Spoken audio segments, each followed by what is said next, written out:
Page not found.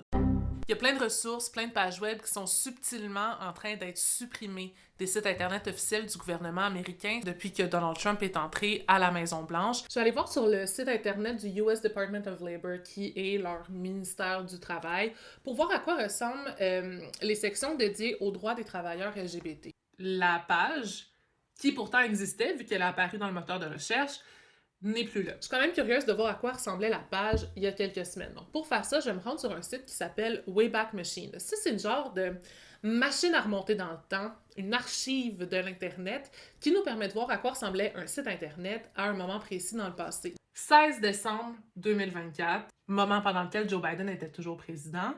On voit que la page elle existait bien, que c'était un site où on retrouvait des ressources pour les travailleurs de la communauté LGBT. Il y a aussi d'autres changements qui ont été faits. Par exemple, le site espagnol de la Maison-Blanche, la Casa Blanca, n'existe plus. Et ils ont aussi supprimé tous les réseaux sociaux espagnols de la Maison-Blanche.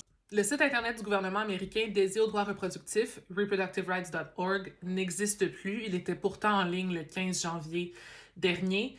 D'autres changements encore plus subtils cette fois-ci, si on se rend sur la page de la santé publique, on voit que les sections réservées au coronavirus et aux effets des changements climatiques sur la santé ne sont plus là. Il y a aussi une section entière sur l'utilisation responsable de l'intelligence artificielle qui a été rayée, elle a été archivée. Il n'y a aucune annonce qui a été faite pour dire qu'il y a du contenu qui allait être supprimé. Ça s'est fait avec très peu de transparence. Maintenant, est-ce que c'est surprenant? Ce qui a été supprimé, c'est vraiment en phase avec ce que Donald Trump attaque depuis le début de sa campagne électorale. Et je pense qu'en gardant un œil sur les ressources qui sont rendues indisponibles, ça nous donne un très bon portrait d'où s'en va l'administration. And we will make America great again.